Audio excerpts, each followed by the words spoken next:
Assalamu alaikum wa rahmatullahi wa barakatuh, everyone on board. I hope you use your imagination tonight a little bit more than usual and think about the journey in anesthesia like an aviation or a flight trip. So aviation and anesthesia are very similar in many aspects. And I first noticed that similarity actually when I started studying simulation, because it's well-known fact that simulation use in anesthesia and ICU comes the second highest immediately after simulation in aviation. So hence similarity between aviation and anesthesia. So objectives of this lecture, it is a very simplified lecture actually, trying to put all anesthesia concepts about safety together in just one go. So I am defining anesthesia and going about what's anesthesia and what are different anesthesia specialties and subspecialties. Is there anything hidden that we don't know of in anesthetics career? And if you're making your first steps in this career, or if you are still hesitant, should I take anesthesia or not? I think this lecture is a good lecture to get an idea about that. So we'll define anesthesia in the objective of this course, and we'll talk about what are the types of anesthesia, focusing on what are the concept of general anesthesia, and what is the similarity between anesthesia flights in the term of pre-trip preparation and in the day of travel, what will happen in the airport. I consider the airport or your arrival to the airport is the same as the holding area or holding bay.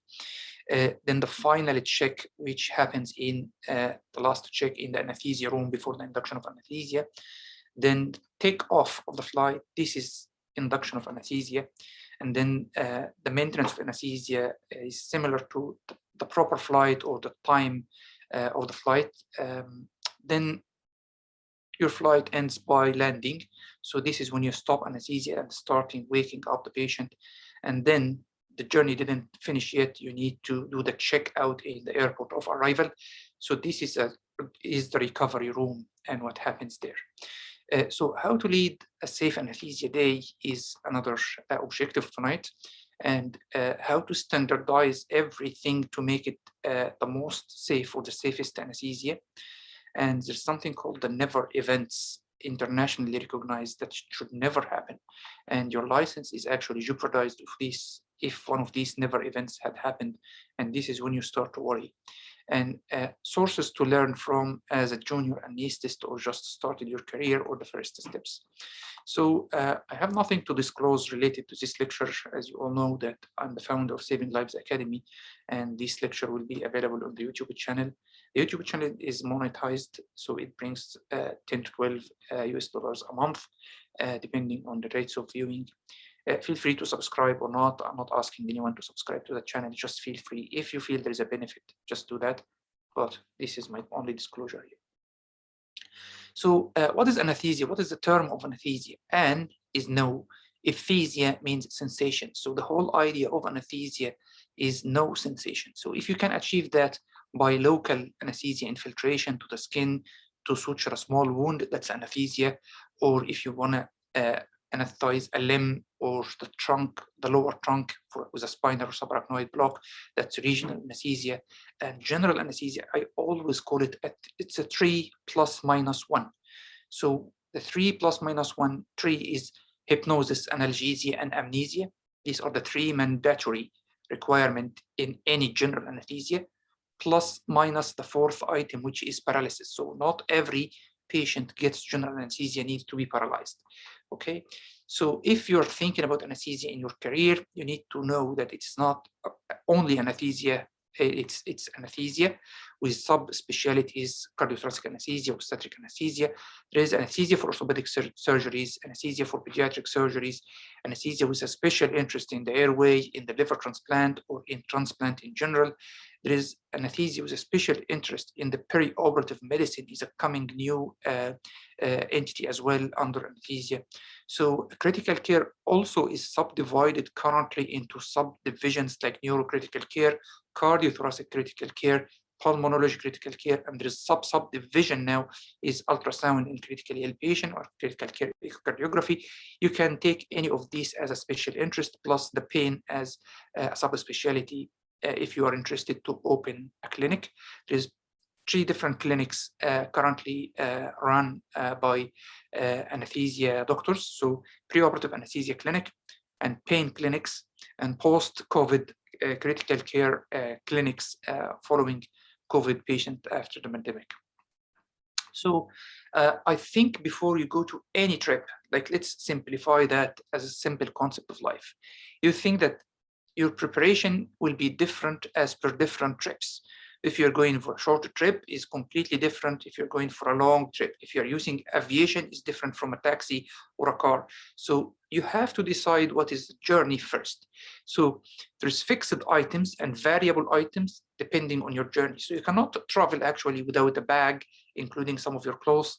If you're traveling from a country to another, you cannot travel with a passport and hotel booking if you're staying in a hotel, and there's something variable or any items variable. So if you're going for a diving or surfing or skiing or whatever trip, these are different tools as per your different trip preparation. I like to call it like that because to simplify it, you need to think, what is my trip? And depending on what is the trip or what is the journey, I will decide what I'm going to take with me. So the main concept for every journey, that should be no sensation during this one. This is one of the fixed elements of anesthesia. Okay, I would recommend if you are a beginner in this career, please make yourself a protocol-driven anesthetist. What does that mean? So you need to maintain the general rules for every patient. These general rules is to protect your patient, is to protect yourself, and to protect your license, and accordingly you protect your family. So these general rules are like black and white. If you don't do any of these golden rules or these protocolized approaches for safe anesthesia or these general rules, and something wrong happened, you are in trouble. That's why safe is better than sorry.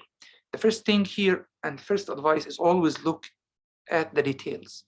Don't take anything while you're talking to the patient superficial or without knowing more details. If the patient takes a pill that he doesn't know the name, you have to dig behind this pill name and until you figure out, because this pill could be killer in anesthesia or under anesthesia. So please look at the details. I cannot emphasize enough that preparation for failure, failure to prepare is a preparation for failure. So prepare everything. Never to rush and start putting patient asleep before every single tool you are in need of is ready, because once you start putting a patient asleep, if you are doing anesthesia for a long enough time, you will find once you inject the first drug and the patient starts to go asleep, sometimes everything starts to go wrong. So at this moment, it's too late to start preparation of your equipment or medication or your monitors. Sorry. Please document what's not written is not done.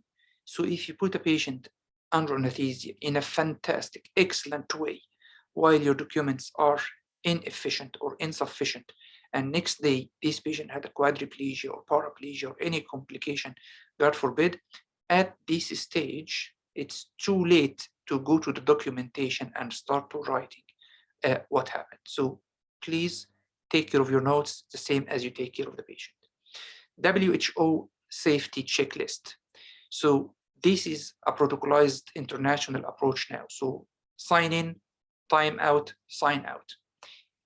If this is not in your hospital, that's an excellent point to make an audit. If you want to go to my lecture on audits, feel free. There's a full lecture on how to audit, what's the proper way of auditing, how to select idea. If you are not doing WHO checklist in operating theater, that's an excellent area for improvement in your theaters, a very good idea for auditing, because you are doing a standard that's not actually present in your theater. So you are creating an international standard, you are implementing that in your area. So the sign in is that you take a patient consent, so you are Number one, you know that this patient is the right patient, so he identifies himself. He knows what is the surgery or the procedure is going to happen to him, so he has no questions. And this is the surgical site, properly marked. Lateralization is right or left is marked, and according to the consent, patient confirms that lateralization. The patient has no allergies. You assess the airway. Your machine is ready, your medications are ready, all that is in the sign-in. And at this surgical procedure, there is no expected blood loss more than 500. And if there is anything more than 500, you need to prepare blood in advance and before surgery, before the skin incision. Time out in the checklist, you can go through that one, but it's again mandatory items. Time out, it is not going out of theater, it's actually before the skin incision. So the nurse announces the time out, so everyone identifies himself, the anesthetist, the surgical team, so everyone knows each other.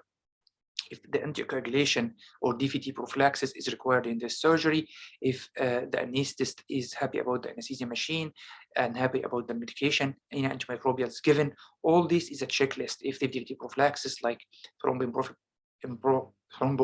prophylaxis in terms of chemical prophylaxis, or or mechanical DVT prophylaxis like compression devices or elastic stockings, all that can be done and ticked by the nurses. So time out is done by the nurses, but you are involved in this. And sign out is before the patient leaves theater. Everything is documented, is the surgery well known and documented, and if there is any specimen, it is labeled and all that stuff. Is there any anesthesia surgery concerns about this patient? You have to mention any concerns. If this patient has obstructive sleep apnea and you're concerned about hypoventilation, speak it up or speak it out. So you have to mention that, okay? So last check. Before you anesthetize any patient, please confirm that there's 2 A's, A by 2. So allergies and airway. Sometimes in a rushing scenario or rushing situation, you miss one of those. Those are killers. Allergies and airway. So always remember, before injecting the drug, did I check the A by 2, allergies and airway? If you did not, it's not too late. Do that before you start putting this patient asleep. Then confirm that your equipment and medications, and we'll come to this point in more details, already. Always plan B and sometimes plan C. So expect the best, yes, but plan for the worst. One of the senior consultants who was telling me a story that was really impressive. He came into a room, 2 anesthesia colleagues are putting one patient asleep, one consultant and like a junior consultant, just newly hired, and a registrar. And he asked them, are you ready for the cardiac arrest? And they they panicked. Why? Is there anything about this patient that you need to tell us about? No. Plan for the worst. Expect the best, but plan for the worst. So are you ready with atropine if the arrest happens? Are you ready with adrenaline? Are you ready with a crash trolley? Do you know where is the crash trolley kept? This is standard. Don't wait for the cardiac arrest and everyone starts to panic. Okay, so expect the best, be optimistic all the time, but plan for the worst just in case if it goes wrong. Never leave an anesthetized patient unattended. Unfortunately, there is a lot of people, a lot of areas in the whole world leaves unattended patients under anesthesia. That's crime. That's a crime. Monitors are not of any value if there's someone monitoring the monitors. So I'll give you a good example that happened with me personally. Patient with local anesthesia and sedation, just local anesthesia and sedation, very mild sedation. He was chatting with us, me and the other anesthetists in the room during the surgery, and all of a sudden, out of the blue, a systole. It was not trigger point, there's nothing, it's just simple surgery. He was unlucky enough to get a brief cardiac arrest, a systole for just 2 minutes. The anesthetist, I was out of the room, jumped, caught the adrenaline, the atropine, immediately injected the atropine, started CPR for 2 minutes, and after 2 minutes of arrest, brief arrest, the patient started to go back to ROSC, and he came fully conscious. So out of the blue, if the anesthetist is not inside the room and the patient is covered at this stage, if he will not be back in 2 minutes. So he was inside the room, he noticed the pause, or this arrest, the machine alarms. So again, don't leave anesthetized patient, even if it's local anesthesia with sedation. That's protocolized everywhere in the advanced countries. Hypotension and hypoxia. So is it the patient or the monitors? Always accuse the patient first, or think patient first, because if it is the monitors, it's fine. We did not lose anything. But if it is the patient himself and you thought it's wrong or error in your transducer or in your pulse oximeter or anything like that, and it was proven that it is the patient, it's too late now because you've lost few minutes biased with it is the monitor. So always think, is it the patient or the monitor? Look for other signs of hypotension or hypoxemia and like separate between the monitors and the patient and try to figure out what's happening. And this is a scenario that ABCs comes first, and hand in hand, diagnosis and treatment, diagnosis and management should be in the same timing, but think patient first. So if I have a hypoxic patient, before looking at the ventilator pillows going up and down, look at the chest rise, look at the patient color. If they are assuring that you have a good chest rise and there is nice color of the lips and fingertips and you auscultated bilateral equal air entry, fantastic. Now the patient is fine. Look at the monitors. See what's the FiO2. If it is anything less than 100, put it on 100 initially, then start to manage. Hypotension, the same. If it's an arterial line and you think these arterial line waves are damped, okay, this is the time you need to check with a non-invasive blood pressure to configure if this is technical problem or not. But before that, again, look at the perfusion parameters. Look at the capillary refill time at the finger. It's a simple technique. You can do that in 2 seconds. Okay, so think clinically first. Put your hands on the pulse and see if there is good pulse or poor pulse. Okay, so think always clinically. Okay, I hope that's clear enough. Oxygenation is your friend. Don't make it your foe. So oxygenation is actually your rescue. So what does that mean? So pre-oxygenate for every patient, 3 to 5 minutes, as much as you can, because once you do that, you filled his functional residual capacity by 100% of oxygen. It's 21% if I'm breathing the room air. If I'm breathing less than 3 minutes, 100% oxygen, that's 50 or 60%. If there is any airway problem or sudden hypotension or a cardiac arrest, now you're giving him enough reserve for his functional residual capacity, how many liters it is, multiply that by 100, so it will be sufficient for good number of few minutes, like 9 to 10 minutes to maintain good oxygenation. Any airway problem, that's your rescue at this stage. So please pre-oxygenate at least for 3 to 5 minutes, unless there is an emergency procedure and you cannot wait for these 3 minutes. Otherwise, make it as a habit. As I said, be a protocol-driven anesthetist. If any problem happens, always consider, I will be more powerful and brave if I call for help early. Nothing shameful. Your friends or your colleagues in different theaters are not your enemies. They will come and support you, because every anesthetist knows that he has that time that actually he will need some help from other colleagues. Okay, so do that as soon as you can. So nothing shameful in this one. Okay, so please call for help early, better than late. Don't panic. Always focus on the ABCs. Start with the patient, then to the machines. Never presume. If you presume, you're committing a mistake. What does this mean? Don't presume that this is a kink tube. You have to figure it out. So if in doubt, take it out, change the tube. Don't presume this is the tube. Don't presume it is not the tube. I've seen a lot of events like that. Know your limits and delegate. So at the time out, okay, and at the last time of surgery, everyone leaves the room when you're starting to waken up the patient. If anything goes wrong at this stage, you will find that the surgeon is sitting at the end of the room writing his notes. The nurses are busy counting and everyone is busy. So if you have an airway problem or patient desaturating, start to delegate the rules. Okay, don't leave sitting everyone in an isolated island and you are taking the whole pressure on your shoulders. That's not professional. The professional way of doing that is to shout, hey guys, please, I have a problem here. I have a patient hypoxic, and start delegating the rules. If it's cardiac arrest, ask the surgeon to jump on the chest and start CPR, God forbid. And anything else you can like assign rules. Someone call for help from outside, someone bring you the drugs, someone start to inject the drugs if you need any drugs, so start delegating the roles. And it's a teamwork. It's not a one-man show, and never one-man show. And please, at the door of operating theater, please, I'm advising you, leave your ego outside. The patient definitely at one stage will pay for your ego. So please leave your ego outside. Okay, so here, let's go again to our trip. Pre-trip planning, the pre-operative assessment clinic.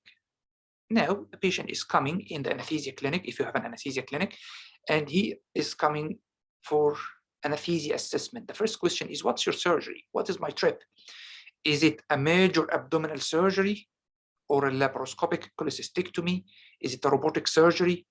Is he a pediatric age group, geriatric age group? So the surgery, the nature of the procedure and the nature of your patient is what judges your journey tools. Investigation guidelines. Should I ask for everything for every patient, or should I be very restrictive? That's a private hospital, or that's my private work. I will anesthetize every patient depending on the clinical.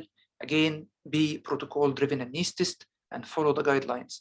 There are general guidelines and there is local hospital guidelines. And we'll discuss one of the hospital guidelines about ECG, about X-ray, about FBC, UNE, coagulation profile. Every one of these has its own guidelines.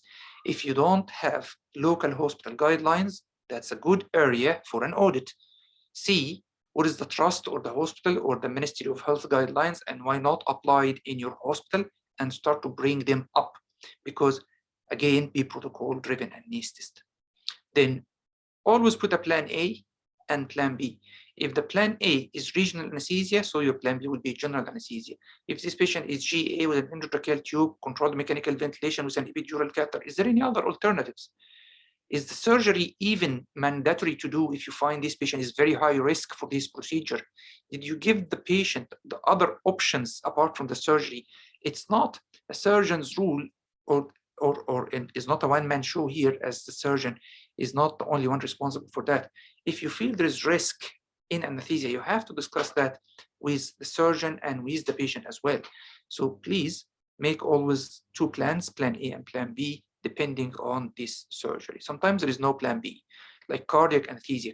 Patients coming for cardiac surgery, it must be a GA with endotracheal tube, a central line, and vas cath or pulmonary artery flotation catheter sheath. So you don't have really options here. It is just one way.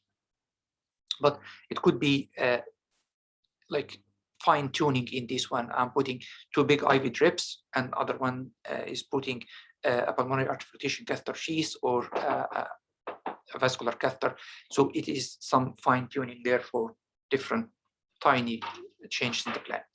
Okay, so special preparation. Is that a special guest coming to me, like a malignant hyperthermia patient?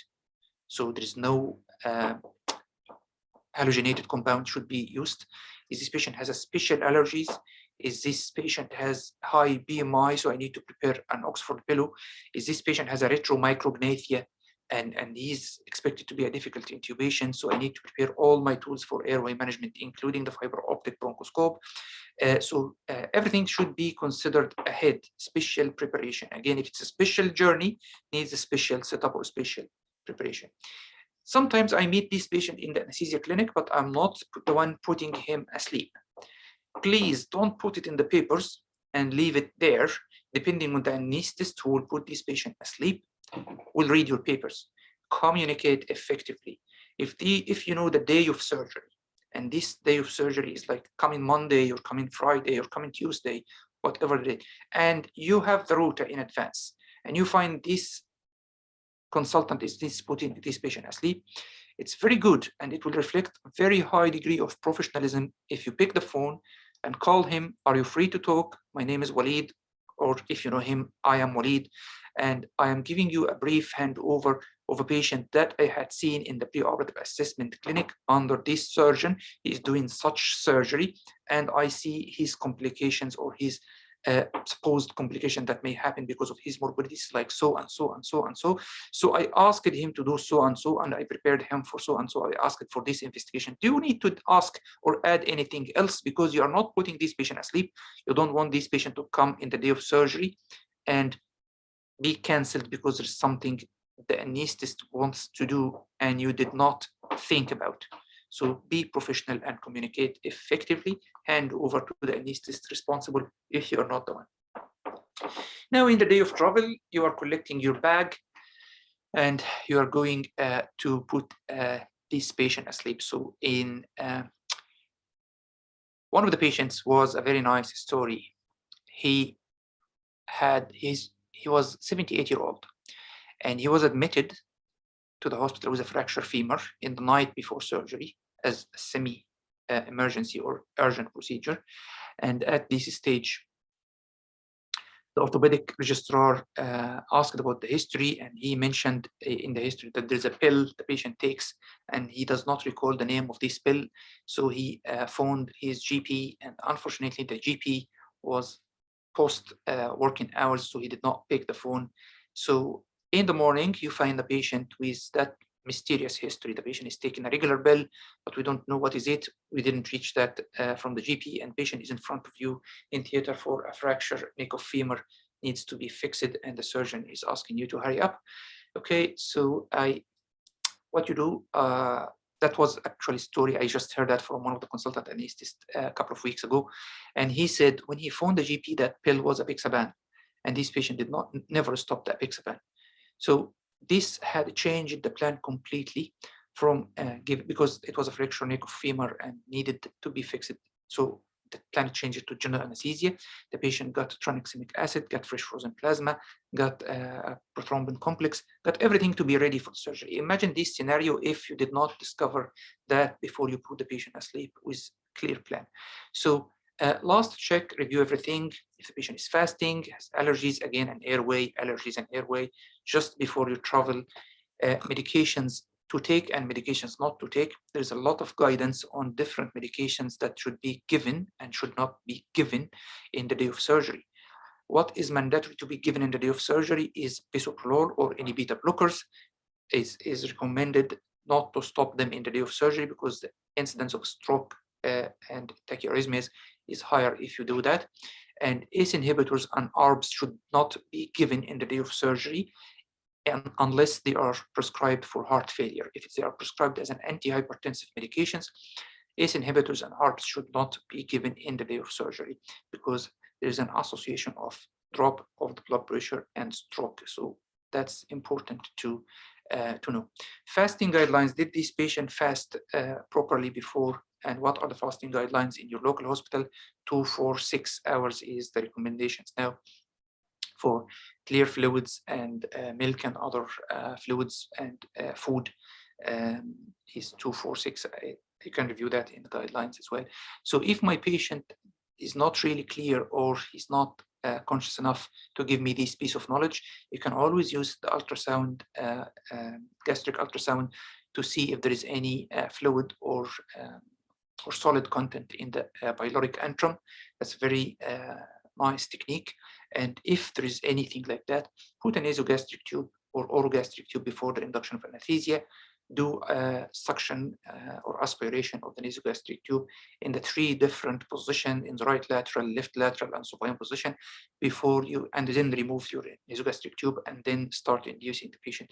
So ultrasound, gastric ultrasound is not a guideline yet, but it makes a lot of sense, and we are presenting on that one in the Critical Care Ultrasound Updates Conference in 5th and 6th of November. So I hope to see you also on there. Now you got your bag and you are in the airport. So in the airport, they will check the passport, they will check your tickets, and they will check if you are a special guest and needs a VIP class or something like that. So your passport or the patient passport is actually the patient file and lab result. Don't allow any patient inside OR before the last check of his file and read the last notes. Maybe there is some ongoing sepsis or there is any changes overnight. So read the last notes and check the lab result, the last lab results done. This is the passport to the bypass that last checkpoint. And the consent form, so we did a review on this one. So this is the ticket. So patient consented and understands. So it's an informed consent. The patient understands what is the procedure he is getting done today. So is he a special guest? So special guest here means, is he a malignant hyperthermia? Does he have any allergies? Is he a Jehovah or she a Jehovah's Witness? No blood transfusion. So allergies, there is a wristband. If the wristband in your hospital is not color coded with red, that's another area for auditing your hospital. Now, finally, we are taking off. Please don't take off like that one. Okay, so don't be suddenly going up, so the tail of this airplane will hit the floor and complete crash. Don't be that noisy or going very fast and making a lot of dust around yourself. So the takeoff should be smooth takeoff. So the smooth takeoff, please respect the heart rate and respect the age of the patient, because these both will slow the arm, heart, brain circulation. So the time it takes, if you're going by an IV induction or even by gas induction, if the patient has a slow heart rate, the circle from the arm to the heart to the brain is slower. So respect the time. So don't give the medications all like shots one after another, and then you'll find the blood pressure down to his boots. So give a drug and have a chat with the patient, and then give the other drug, and if it's not an urgent or emergency procedure. Okay, so as I said, it's a smooth takeoff. So try to give this patient a movie. The movie here is for distraction. The same what happens in the airplane. You cannot sit in the airplane for 12 hours or 10 hours and just at this stage just counting the time. That's very boring. You will have a very bad experience. So what is the story? Try to distract him. It's commonly asked question. Okay, so what do you do for a living? How many kids do you have? Where do you live? Any of these questions, just to establish the rapport with the patient and start telling stories. And during this time, you will be starting going asleep and asleep. So that's why you do that. So sleep calm, you wake up calm. Sleep agitated with problems and anxious and anxiety. Once you start to wake the patient up, you will find him pulling the tube out, and have this sense of impending doom or impending death or anything like that. You don't want that. So that's your reputation. So now, the final check, pre-induction of anesthesia. So you see, this is the airplane, the same as we check in anesthesia. We have the checks in anesthesia, same setup of final check before we start to take off. So what is this final check? So again, sign in, write patient procedure side, allergies consent, final check, monitors, medications, equipment, and machines. So what are the monitors and medications, equipment, and machines? This is the story of every day with the anesthesia. So there is a minimum standard for monitoring, which are the AEGBI guidance or the monitors. So every patient put asleep has to have blood pressure monitoring, pulse oximetry, ECG, at least 3-lead ECG, which is your monitoring by lead 2, and end-tidal capnography, temperature, and end-tidal gas and temperature if your surgery is more than 30 minutes. These are the AEGBI guidelines. So as per NAP 5, National Audit Program in UK, the 5th year, any paralyzed patient, you have to put neuromonitoring in the term of bispectral index. So it's not an option again. So if you are paralyzing your patient, it's highly recommended. If this patient has awareness, you are in trouble, particularly if it's painful awareness. Again, plan for the worst, expect the best, but plan for the worst. What is the worst? So what is the medications? So if the patient has cardiac arrest, I need to have an atropine. If the patient is hypotensive, I need to have some vasopressors and inotropes, whatever you use in your center. Ephedrine, phenylephrine, metaraminol, all these medications are used.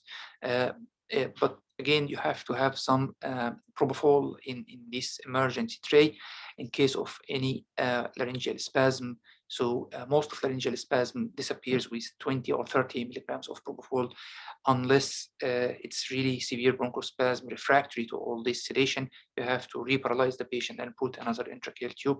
So airway equipments, like you have to have intratracheal tube or supraglottic airways, you have to have a stethoscope. Oropharyngeal, nasopharyngeal airway, you have to have stylet and bougie. In case video-assisted laryngoscopes are key for success now for all Malampati 3 and 4 or Cormac and Lehane grade 3 and 4 are actually better at least one degree of the view with the video-assisted laryngoscopes. If you want to do diving, or if you think about diving and diving accidents, it's the same like anesthesia.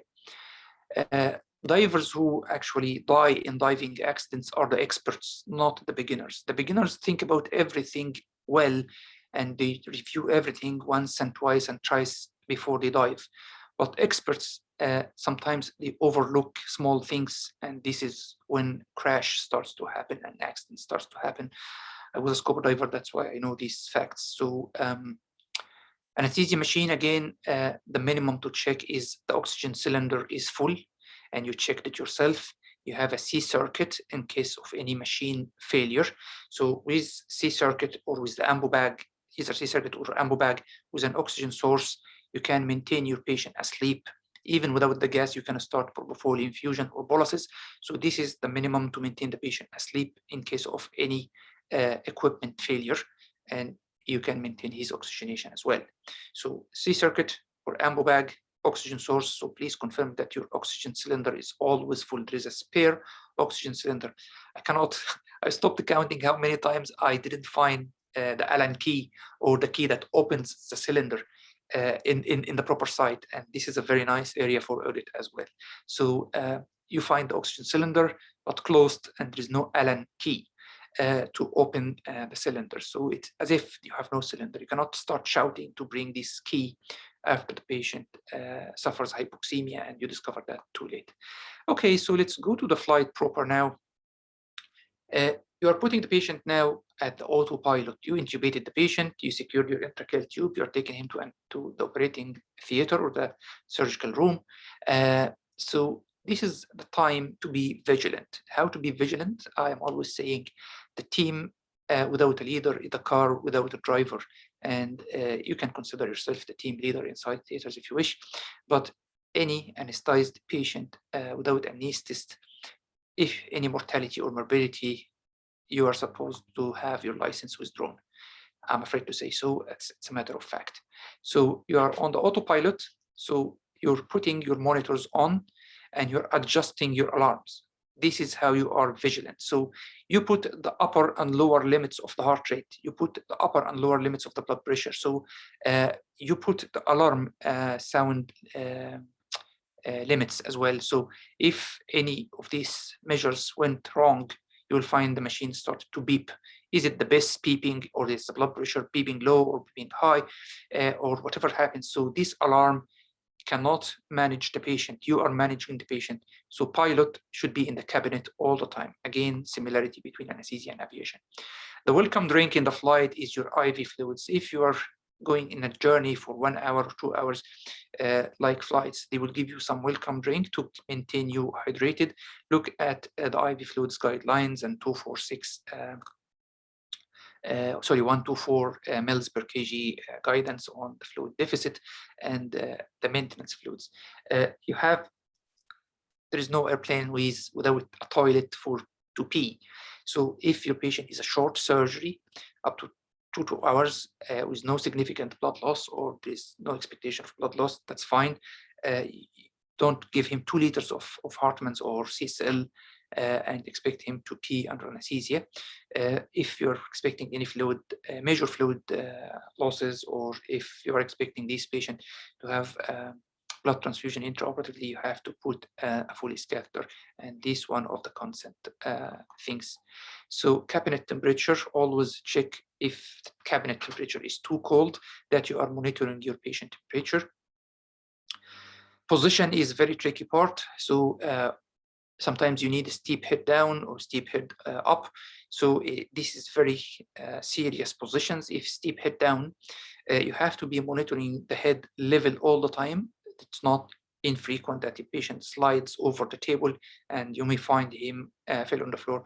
And the incidence rates internationally is something around 5%. That's fall risk during hospital stay in general, not only in operating theaters. Padding, so you need to pad the patient pressure point to avoid any pressure sores or pressure necrosis. And the contact areas always should be padded and away from contact with the surgical bed. Otherwise, you may end up with a burn somewhere. You don't want that because, again, you are responsible for the patient under anesthesia. Okay, landing. I don't wish to see any one of you landing like these 2 flights. So you need to land properly. How to land properly? Again, prepare for your landing. As I said, the landing or waking up the patient from anesthesia is more tricky than the induction. This is the time the laryngeal spasm occurs. This is the time the hypoxia occurs. This is the time the drop in the blood pressure occurs. This is the time of all the problems while you are working alone. So during the induction of anesthesia, you have an ODP or operating department technician or assistant. At recovery in most centers, you don't have anyone with you, and the surgeon, as I said, will be busy in the corner of the room writing the patient surgical notes, and the nurses will be busy counting the number of the sponges and all that stuff. So you are actually alone. So you have to prepare everything in advance to be self-sufficient at this stage. So surgeons are not allowed to attend in most of the Western countries during the induction of anesthesia, not to put any pressures on you, but during the landing, he may be there, and this could be advantage and disadvantage. It depends on what you need and how you delegate the rules. So if there's any problem, involve him in the decision-making, delegate. So landing should be smooth landing. Again, what's smooth landing? It should be a patient is recovering with no pain. So make sure that you give multimodal analgesia, either morphine sparing or non-sparing, narcotic or non-narcotic sparing, but it should be multimodal analgesia.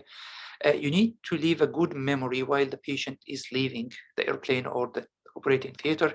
So the checkout is in the recovery room now. So what is the pleasant memory? So patient should be awake and aware with full motor recovery, no pain. Please document all of that. I had few number of patients during my 20 years of career that had neurological problems in the next day or two. And if you documented that he has full motor recovery, you are protected. Stable vital signs, he's pain-free, no postoperative nausea or vomiting. You asked him that in particular. And if there is any any unnecessary gear, like this patient, he had an arterial line intraoperatively, but he's going to the ward. So you have to remove the arterial line. If you need an ABGs before that or blood sugar check before that, do that, but please don't send the patient with any unnecessary gear. So for example, if you are sending the patient to the ward with a central line, and during removal of the central line, they pulled out this central line while the patient was sitting up, he would get a pulmonary embolism or air embolism. So you can avoid that. If he does not need that central line in the ward, so you can remove it immediately. Review the blood gases, review the blood sugar, review the lab if you ask it for any lab, and please always remember to review your chest X-ray if you put any central line to the patient intraoperatively or anything like that. So here I put this, that's my handmade, and if you wish to get that one, just send a message to contact at Saving Lives Academy asking for this teaching color-coded anesthesia drugs or anesthesia and anesthesia-related drugs. So this is in the same concept of 3 ± 1, so analgesia, amnesia, and hypnosis. So hypnosis is propofol, thiopentone, ketamine.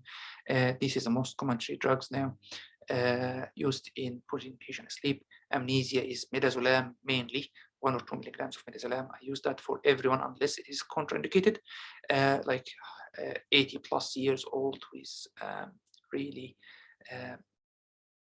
non-proper mental status.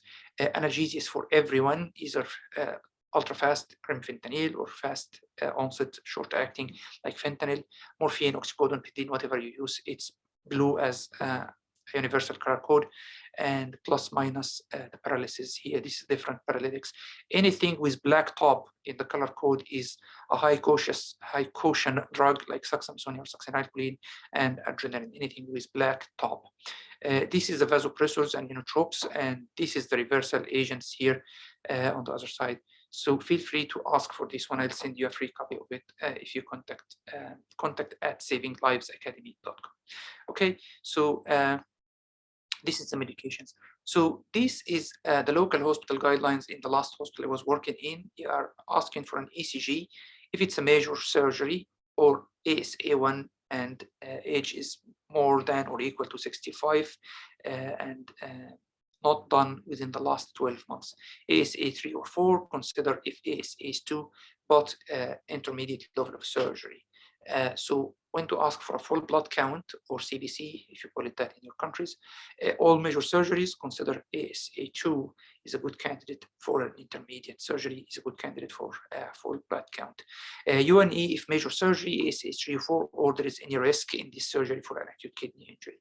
When to ask for a hemoglobin A1C for any diabetic patient, if he's diabetic and was not checked for the last 3 months.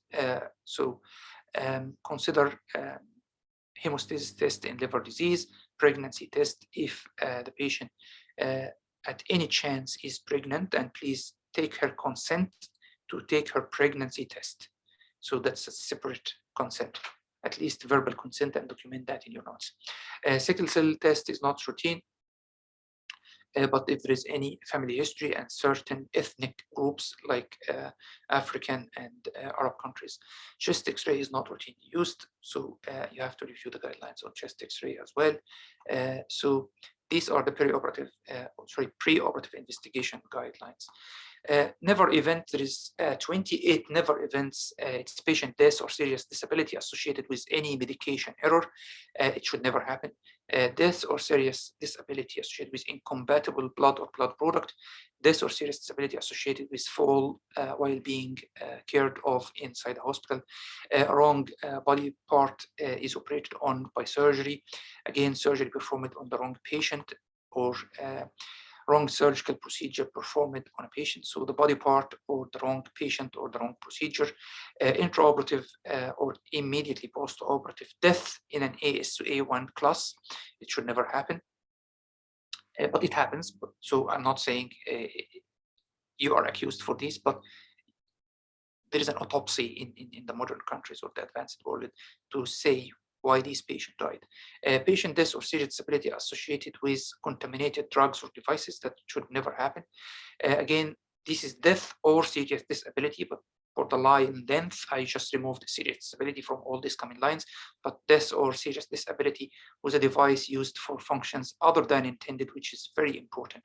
Death with an air embolism, maternal death if she is a low-risk pregnancy in the hospital, an elective delivery, patient death with hypoglycemia, the onset of which happened inside the hospital, stage 3 or 4 pressure ulcers acquired during admission, so that should be prevented by all means, and it should never happen. Any instance with oxygen line used for a wrong gas like nitrous oxide or hair, patient death associated or again serious disability associated with burn inside the hospital, patient death or serious disability with use of restraints or bed rails while the patient is cared for in the hospital. So physical restraints are prohibited. So if you are working in the United Kingdom, this is updated. 8 core never happens in 2009. Wrong side of surgery, retained instrument postoperatively, misplaced nasogastric or orogastric tube not detected before its use, causing aspiration pneumonitis, that should never happen.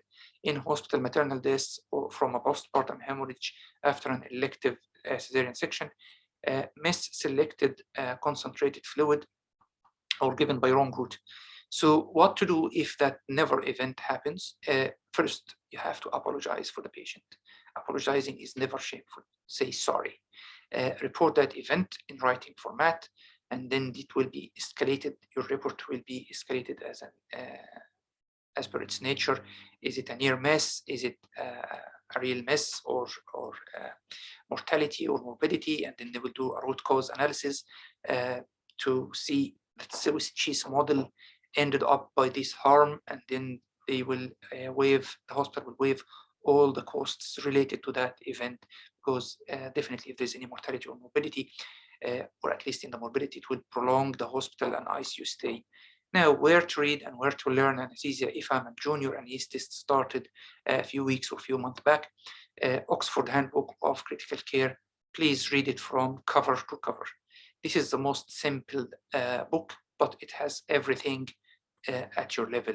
So I strongly recommend that. I started by that. I never regret that in my basic training program, and it contains everything you need to know as a junior anesthetist. But please try to finish it as soon as you can, because once you get the whole picture in your mind and you discuss every single topic with your seniors, you'll find yourself are like fully aware with the big picture.